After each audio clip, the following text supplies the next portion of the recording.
자, 이번 시간에는 이제 다니엘 벨의 탈산업 사회론에 대한 부분들, 자, 그 다음에 이제 정보 자본론에 대한 부분들을요, 여러분들과 함께, 자, 공부해 보도록 하겠습니다.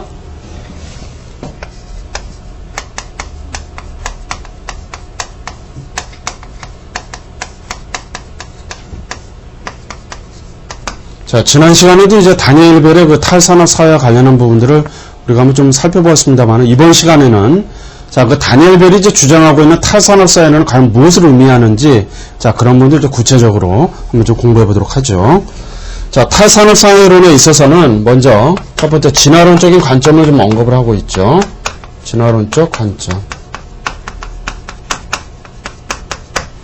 자, 여기에서 이제 얘기하고자 하는 것은 뭐냐면, 탈산업 사회라고 하는 것은 이런 의미입니다. 탈산업 사회는 이런 얘기죠. 자, 전산업 사회에서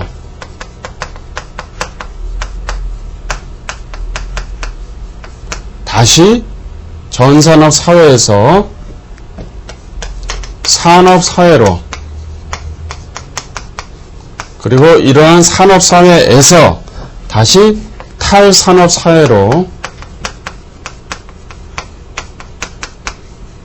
변화해가는 이런 과정이라고 하는 것이죠. 이것이 바로 이제 탈산업 사회가 가지고 있는 의미다라고 이제 보시면 되겠고요. 그래서 21세기 이제 진입을 함에 따라서 이런 탈산업주의의 그런 징후들이 많이 발생하게 된다. 그래서 이제 그러한 부분들, 이제 서비스와 관련한 부분들이 등장하게 된다라고 이제 하는 것이죠. 그 다음에 이제 이 벨인 경우에는 바로 이러한 탈산업 사회를 끊임없이 진행이 될 수 있도록 바로 사회 변동의 그런 변환에 되는 과정들, 그러니까 전산업 사회를 통해서 산업 사회로, 그 다음에 탈산업 사회로 변화하는 그런 과정들을 이제 설명한 겁니다. 자, 그런 부분을 보시면 되겠고요. 자, 그 다음에 이제 독립적인 영역 구조를 한번 보도록 하죠. 독립적 영역 구조.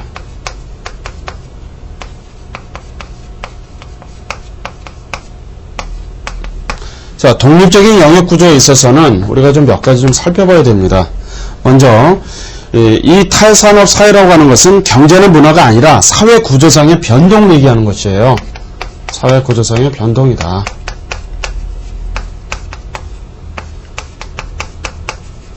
변동을 의미한다라고 이제 보는 것이죠. 자, 그 다음에 이제 두 번째로, 자, 선진사회인 경우에는 사회 구조라든지 정체라든지 이런 문화라든지 이런 부분들이 독립적인 이런 영역들로 존재했다라고 이제 하는 것이죠. 그래서 서로 간의 자율성이 있어서 하나의 영역에 있어서는 다른 것에는 영향을 주는 것을 기대하기는 어렵다라고 이제 하는 것이죠. 서로 이제 독립적인 그런 영역으로 이루어진다. 자, 그 다음에 이제 세 번째입니다. 세 번째로 먼저 자본주의사회의 모든 부분에 침투하는 것은 보수 이론에 상관이 없이 모든 어떤 전체적이거나 총체적인 사회 이론을 단호히 거부합니다. 총체적인 이론들, 이런 것을 단호히 거부하는 그런 측면을 가지고 있다는 것이죠. 우리는 받아들일 수 없다, 이제 그런 얘기입니다. 그리고 그래서 이런 그 벨이 주장하고자 하는 이런 탈산업 사회론에 있어서, 자, 문제점이 좀 몇 가지 좀 있겠죠. 지금까지 우리가 각각에 살펴보았습니다만 어떤 부분들이 있느냐, 이런 부분들이 있습니다. 자, 너무나 이제 분리된 독립 영역을 설정을 하다 보니까 현상적으로 모순된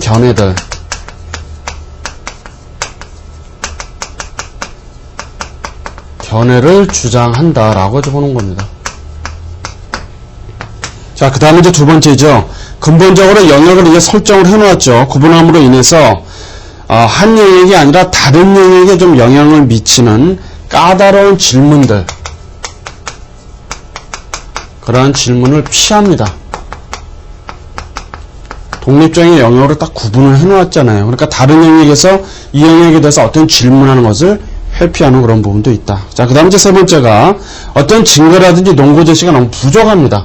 증거, 또 논거 제시가 좀 부족하다. 자, 이런 세 가지가 바로 다니엘 벨이 주장하고자 하는 탈산업 사회론에서 문제점이라고 좀 지적할 수 있는 부분이죠. 자, 그 다음에 이제 사회변동 과정에서는 우리가 한번 보도록 하죠. 자, 사회변동 과정에서 봤을 때는, 자, 탈산업 사회는 사회주의와 사회 구조가 근본적으로 정치와는 좀 분리되어 있다라고 본 겁니다. 그러니까 사회 구조상의 어떤 변동이 있다. 구조상의 변동으로부터 해서 시작이 되었다라고 하는 것이고요. 그래서 계속 제가 강조를 합니다만은 바로 여기서 보시는 것처럼 전산업 사회에서 그 다음에 산업 사회로, 그 다음에 탈산업 사회로 자, 변경이 되는 그런 과정들을 보는 것이죠. 그래서 전산업 사회에서는 농업의 노동이, 그래서는 농업의 노동이, 그 다음에 산업사회에서는 공장 노동이 되겠죠. 공장 노동이.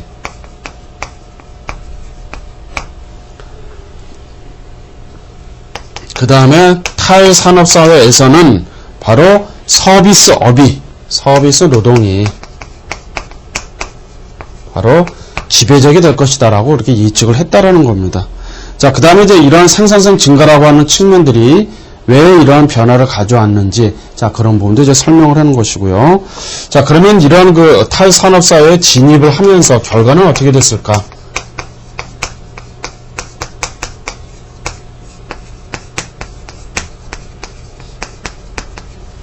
자, 결과는 이제, 극소수의 사람만이 이제 공장에서 일하게 됩니다. 그러다 보니까 이제 자, 로봇 공장이 됐을 수 있겠고요. 전면에 완전 자동화 시스템이 될 수도 있겠죠.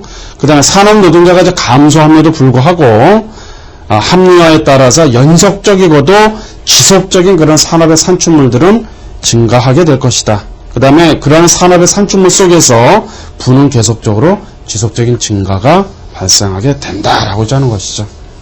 점차 이제 서비스 노동자들을 이제 필요하게 되는, 자, 그런 측면도 있을 수 있겠고요. 그 다음에 또 직무의 재배치. 자, 직무의 재배치와 관련한 부분도 종말을 맞이하게 되면서 고용은 점차 안정하게 된다라고 이제 보는 것이죠. 자, 그 다음에 이제 정보와 정보 노동자에 대해서 한번 보도록 하겠습니다.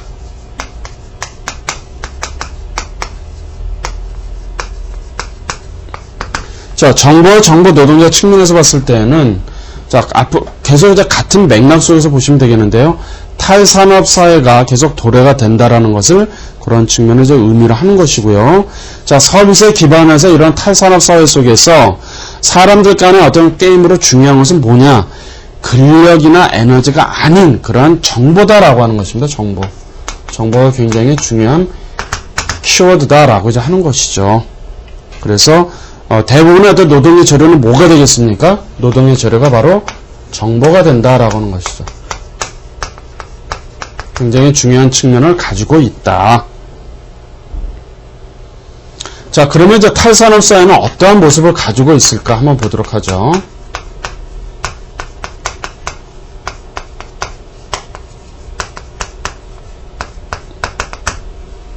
모습은 어떤 모습을 가지고 있는가? 자, 정보 노동은요, 화이트 칼라가 이제 중심이 되겠죠. 정보 노동은 화이트 칼라가 중심을 이루어서 자, 고용을 하고 사람을 다루는 것으로 직업이 만족이 이루어지게 된다. 자, 교육과 계속 훈련을 통해서 습득을 하게 되죠. 그러다 보니까 전문직 종사자가 이제 증가가 됩니다. 전문직 종사자.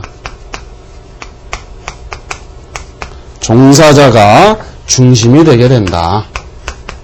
자, 그 다음에 이제 세 번째입니다. 자, 이런 전문 기술의 이제 서비스직이 핵심 집단이 되다 보니까 누가요? 과학자나 엔지니어들.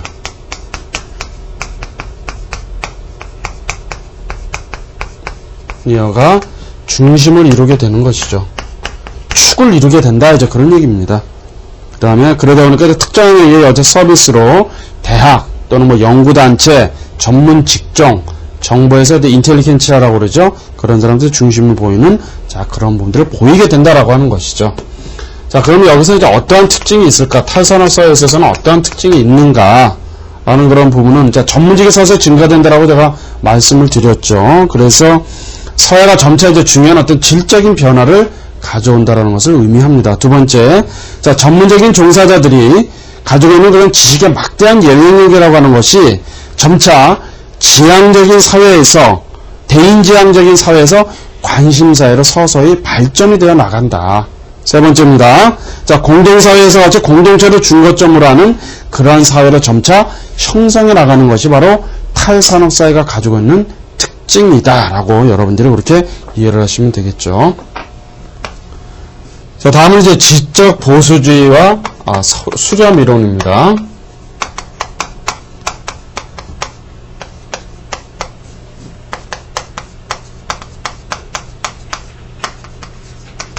자, 지적 보수주의와 이제 수렴 이론과 관련해서는 우리가 한번 좀 살펴보자면 이런 부분입니다. 자, 정보 노동이 서서히 증가된다라는 것이죠. 정보 노동이 증가한다.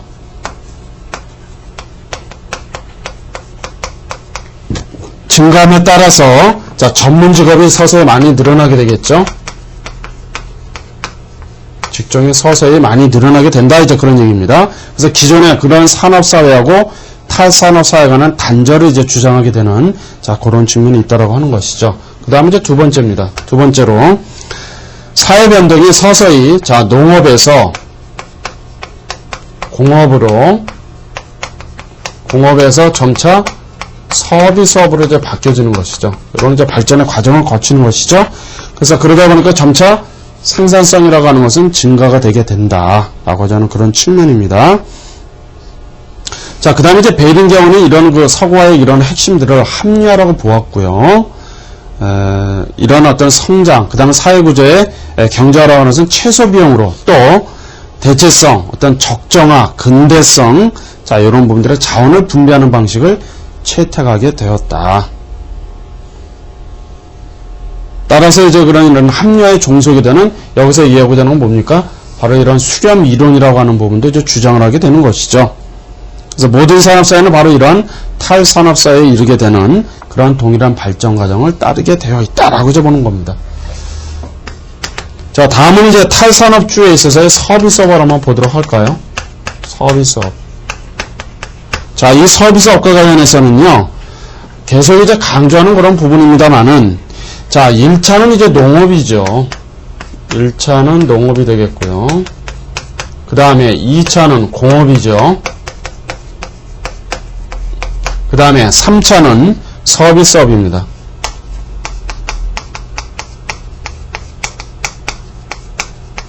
그래서 1차인 농업에서 2차인 공업으로 마지막 3차인 서비스업까지 자, 이런 그 세 개 그런 독립적인 영역 등을 통해서 구분을 했었죠. 그래서 1차를 통해서 2차, 3차에 이르는 자, 그런 부분을 이제 설명을 했었고요.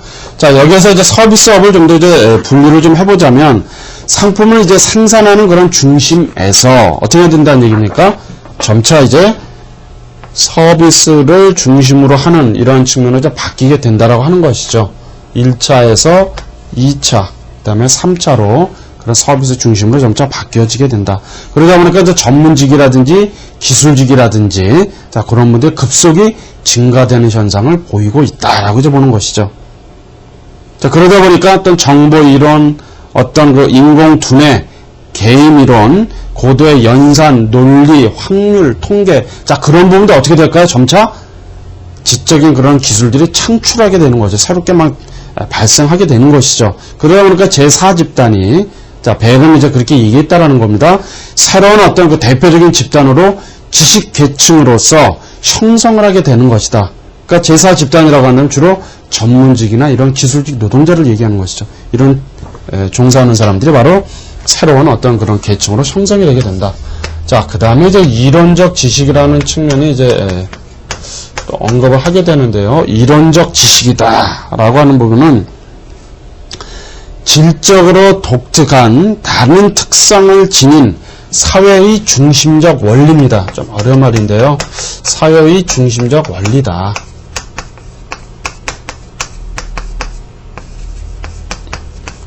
그래서 이제 다니엘 벨은 이론적 지식은 어떤 사회의 중심적인 원리다라고 그렇게 좀 정의를 좀 내렸습니다. 그래서 전문직 종사자가 이제 점차 확산이 됨으로 인해서 이러한 이론적인 지식을 통해서 그런 것을 만들어내는 사람 수가 점차 증대되어 나간다라고 하는 것이죠. 그래서 이 이론적인 지식은 바로 중대한 영향을 미칠 수 있다.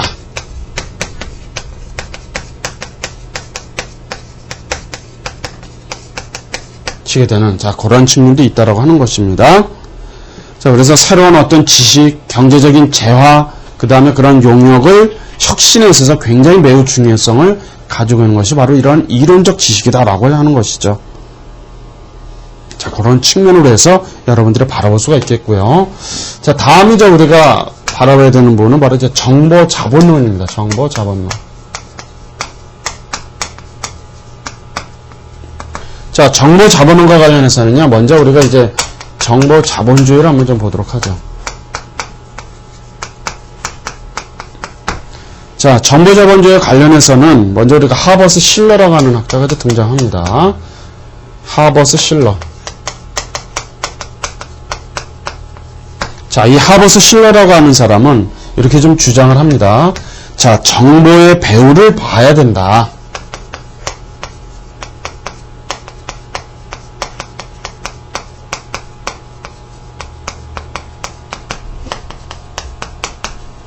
자, 정보의 배후란 도대체 무엇을 말할까요? 정보의 배후를 봐야 된다.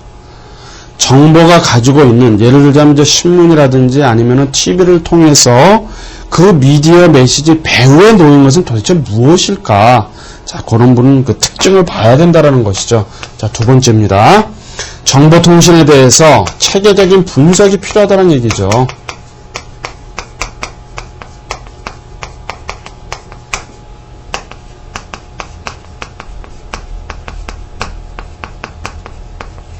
자, 이 의미는 이런 부분입니다. 자, 뭐 유선 TV라든지 방송 매체나 또는 소프트웨어 회사라든지 그런 부분들을 어떤 사회 경제 체제라고 하는 그런 맥락 속에서 바라보아야 된다라고 하는 것이죠. 그 다음에 이제 세 번째입니다. 커뮤니케이션의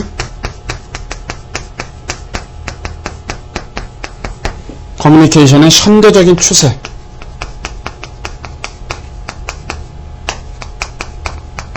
추세적 관심을 가지고 있는 것이죠.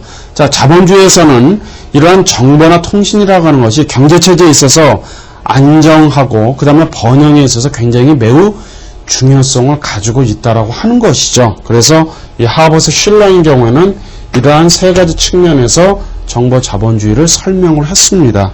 자, 그 다음에 이제 두 번째로 우리가 이제 더글러스 켈러라고 하는 학자가 있죠. 더글러스 켈러.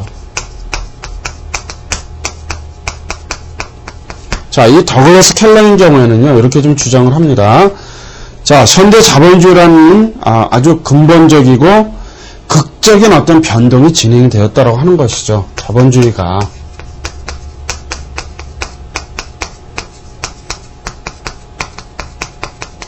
진행을 통해서 이루어지게 되었다. 그래서 어떤 새로운 지식, 그 다음에 어떤 전자공학 컴퓨터를 통해서 기존의 어떤 기계화를 대체를 하고 정보와 그런 지식들이 생산 과정 속에서 점차 중요한 역할을 차지하게 된다라고 이제 얘기를 했습니다. 그래서 기존의 어떤 자본주의의 절박한 요구가 가는 핵심으로 마르크스가 등장을 합니다만은 마르크스가 가지고 있는 관심의 핵심적인 요소는 권력, 그 다음에 통제, 마지막으로 이해관계 역할이다라고 그런 측면을 바라본 사람이 바로 더글라스 켈러가 그런 측면에서 바라보았고요. 자, 그 다음에 이제 두 번째로는 바로 이제 정보와 시장 원리입니다. 정보와 시장 원리.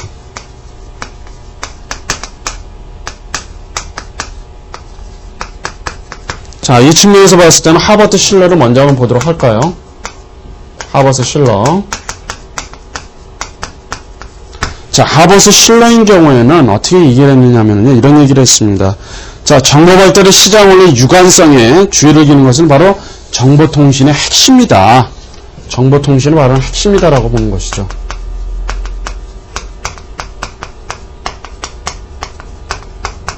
이렇게 좀 얘기를 했다는 것입니다. 그래서 그것을 위해서 구매하고 판매하고 거래되는 시장 압력이 매우 결정적인 역할을 하게 된다. 자, 그리고 시장 원리의 핵심으로 해서는 바로 이러한 정보의 상품화라고 하는 부분들을 강조를 했죠. 그런 측면도 강조를 했습니다. 그 다음에 계급의 불평등이라는 부분도 정보를 생산하고 분별하고 접근하는데 결정적인 요인이 될 수가 있다. 그래서 정보비 이러한 통신 영역에서 많은 이제 변동을 겪는 것이 바로 기업의 자본주의 사회다라고 이제 얘기를 했습니다. 자, 그 다음 이제 두 번째로는요. 자, 기업이 경제를 이제 지배를 합니다.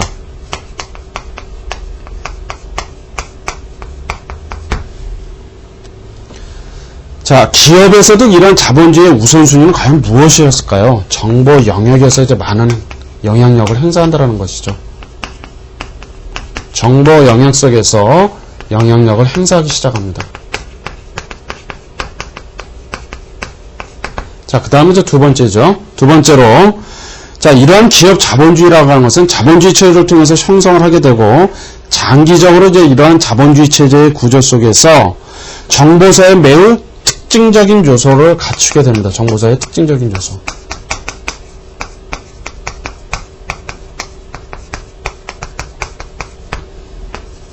자, 그 다음에 이제 세 번째로는요. 자, 정보사회는 필연적으로요, 자본주의 요구를 반영합니다. 자본주의 요구를 반영한다.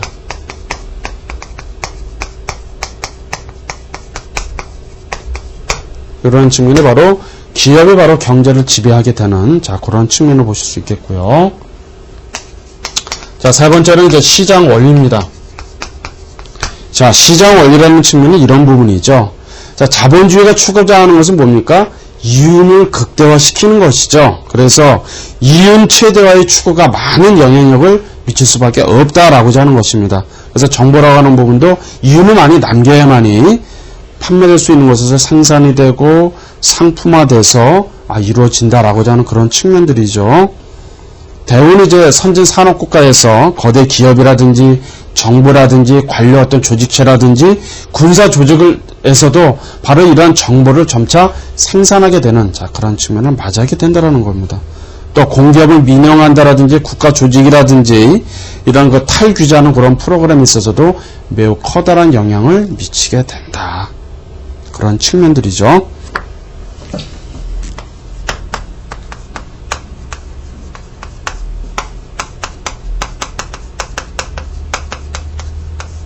자, 다음은 이제 정보의 상품화 과정에 대해서 먼저 우리가 한번 살펴보도록 하죠. 자, 정보를 점차 이제 상품화해 가는, 자, 그런 측면으로 보실 수 있겠고요. 그래서 정보를 상품화해서 자본주의 사회는 좀 더 다른 그런 부분으로 이제 취급이 되어야 된다라고 이제 보는 것이고요. 자, 그러다 보니까 정보를 상품화하다 보니까 어떤 부분이 필요할까요? 지적으로 재산 보호가 필요하다라는 것입니다. 지적 재산 보호. 이런 부분도 필요하다. 자, 저작권, 그 다음에 특허를 통해서, 자, 보호를 해야 되겠죠. 정말 소유자가 누구인지, 자, 어떤 정당한 권리를 행사할 수 있는 사람인지, 자, 그런 부분도 필요하다. 그 다음에 이제 이런 그 과학적 지식에 대해서 자유로운 공유도 이제 이루어지게 됩니다. 자유로운 공유를 주장하게 된다. 그래서 과학적인 성과물에 대해서는 소유권을 좀 철회하고 그러한 연구 결과가 외부를 통해서 좀 무료로 제공이 될 수 있는, 그러니까 서로 이제 공유를 좀 쉐어야 한다라는 그런 측면이죠. 그 다음에, 자, 반대 입장인 경우는 무슨 소리냐. 과학적인 지식이라는 부분은 독점적이고도 소유권을 적용해 그런 대상인데, 그런 정당한 좀 대가를 지불해서 해야 되는 것도 아니냐라는 그런 그 반대적인 측면도 있다라고 하는 것이죠. 그래서 이제 이런 어떤 지적 재산 보호와 관련해서는 이제 저작권과 관련된 부분이니까요. 이런 부분이 이제 상당히 그 마찰의 요소도 될 수가 있다라고 하는 것이고요. 또 인터넷 사용 프로그램과 관련해서 얼마나 많은 또 논쟁이 있을 수 있습니까?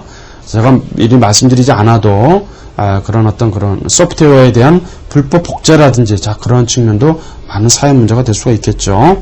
그 다음에 이런 정보의 상품화 방향에 있어서는요, 의외로 이런 부분들이 이제 공공도서관에서 자료를 이용한다라든지, 친구에게 전공교재를 뭐 판다라든지, 기타, 이런 부분들도 있을 수 있다라고 이제 보는 겁니다. 자, 그 다음에 이제 계급의 불평등을 한번 좀 보도록 할까요?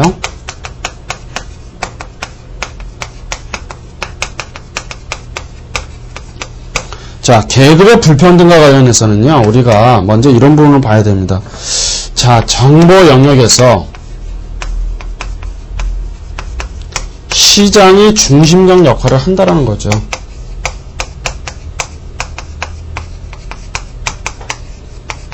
역할을 담당한다. 자, 정보와 정보 기술이라는 이런 부분들이 그런 대가를 치를 수 있는 사람들에 의해서 생산이 되고 이용이 될 수 있는 그런 시장이, 마켓이 형성이 돼야 된다는 얘기예요. 그래서 TV라든지 뭐 라디오라든지 신문이라든지 이런 부분을 통해서 접근이 가능해야 되겠죠. 그리고 자, 정보와 이제 지불 능력, 그러한 정보에 따라서 지불 능력도 필요하다라는 것이죠. 능력이 필요하다. 자, 모든 소비자에게 개방된 곳으로 인해서 모든 사람이나 지불 능력이 있는 사람이 이용이 가능해야 된다라고 하는 그런 측면으로 보실 수가 있겠고요. 자, 그 다음에 이제 빈센트 모스코.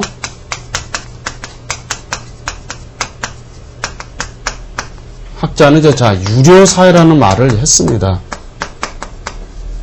빈센트 모스코라는 사람은 이제 유료사회라는 그런 측면을 얘기했는데요.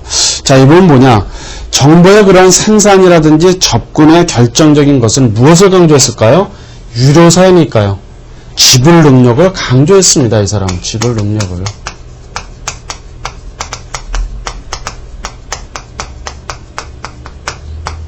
자, 내가 정보가 필요한다고 한다면 내가 지불할 수 있는 능력이 있어야 되는 거 아니냐, 이런 얘기죠.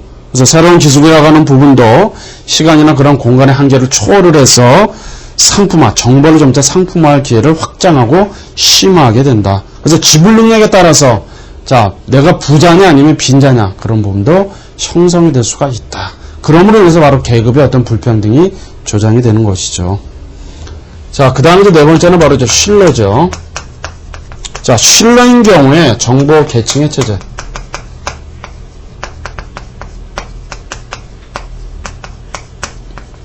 자, 슐러인 경우에는요, 주요 어떤 그런 실행자로 값비싼 어떤 상품을 구입할 수 있는 능력으로 누구를 제시하느냐면 이 사람은 군대, 그 다음에 대기업, 그리고 마지막으로 정보, 이렇게 세 가지를 해서, 자, 군대, 대기업, 정보, 이런 세 군대에서 바로 이런 부분들을 필요하게 된다. 그래서 지불 능력이라는 부분도 무엇을요? 이 사람은 이제 정보 계층에 대한 체제를 통해서 지시를 하는, 자, 그런 부분이 보이게 되는 것이죠.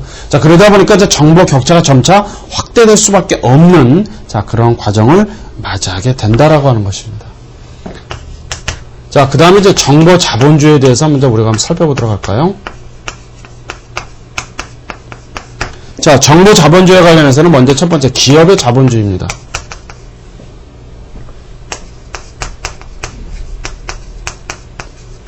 자, 이 기업 자본주의에서 얘기하는 것은 뭐냐면은요, 정보혁명에 있어서 가장 주된 수혜자는 누구란 얘기입니까? 누구란 얘기예요? 기업이라는 얘기죠. 그래서 기업이 자본주의로 가장 매력적인 시장이 될 수가 있다라고 하는 겁니다. 그래서 정보사회는 바로 이런 선진 자본주의에 있어서의 시장 원리, 불평등에 대한 구조들, 기업적 조직에서 형성이 되는 선진 자본주의에 있어서는 매우 이로운 것이다 라고 그렇게 얘기를 한다라고 하는 것이죠. 자, 그 다음에 이제 두 번째로는요, 소비자 자본주의 한번 보시도록 하죠. 소비자 자본주의다. 자, 이 소비자 자본주의라는 것은 여기서 이제 언급을 하고 있습니다만 소비자에 대한 부분은 언급을 하고 있는데요.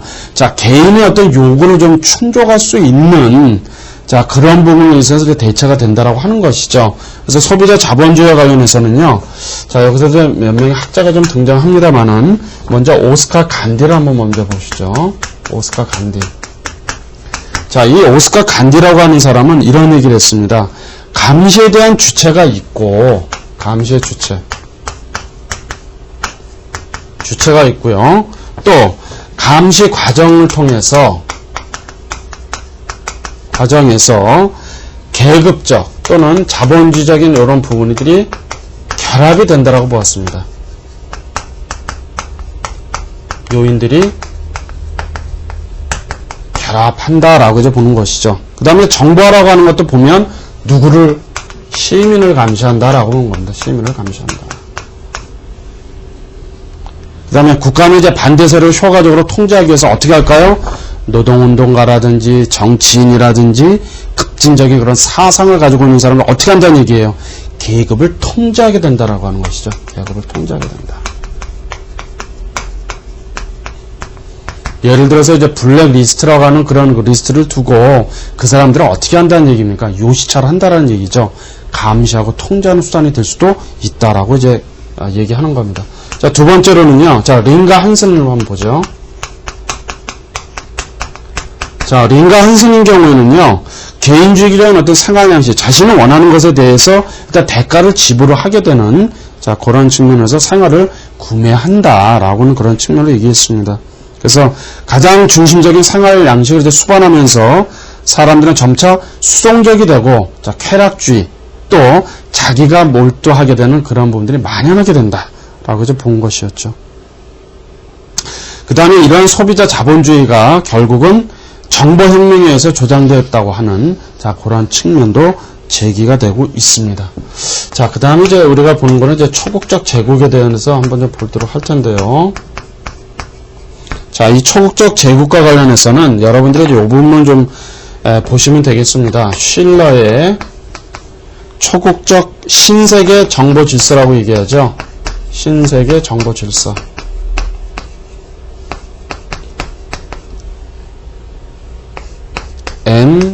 NWIO. 자, 이 부분만 여러분들이 잘 보시면 되겠습니다. 실러가 얘기하는 신세계 정보질서는 도대체 뭐냐? 이 부분만 여러분들이 좀 강조해서 좀 보시면 되겠죠. 그래서 초국적 제국이라고 하는 것은 이런 얘기입니다. 예를 들자면 이제 뉴욕에 예를 들어서 본점을 두는데 거기뿐만이 아니라 각 세계 각국의 지점 내지 그런 그 점포망을 형성을 해서 하나의 네트워크를 형성하게 되는 자 그런 측면이 가능하다라고 하는 것이죠. 그래서 정보라든지 통신이나 이런 매체를 통해서 뉴욕에 본점을 두고 있지만 각 여러 나라에 있는 지점이라든지 그런 그 통신 네트워크망을 통해서 이루어지는 자 그러한 측면들이 바로 초국적 제국이다라고 그렇게 이해를 하시면 되겠고요. 자, 실러의 신세계 정보 질서라고 하는 부분은 이런 부분입니다. 자, 세계 인구를 갈라놓는 불평등한 구조적인 관계가 존재할 수밖에 없다. 두 번째, 자, 부국이라든지 빈국이라든지 지속적인 증가에 대한 관심이 필요하다.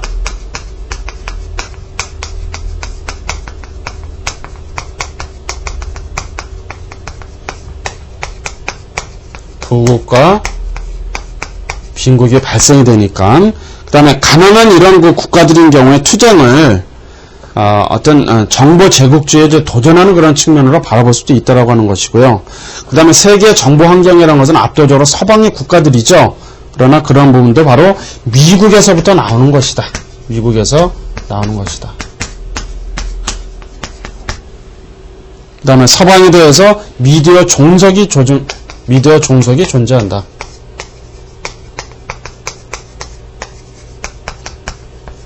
자, 그리고 이제 제3세계 국가로 향하는 제3의 국가입니다. 향하는 정보의 통제력을 얻어서 그 국가의 문화에 대한 통제를 유지하는 노력을 이 실러는 바로 신세계 정보질서 NWIO라고 명명했다라고 하는 것이죠. 자, 그 부분을 좀 여러분들이 중점에서 좀 공부하시기 바랍니다.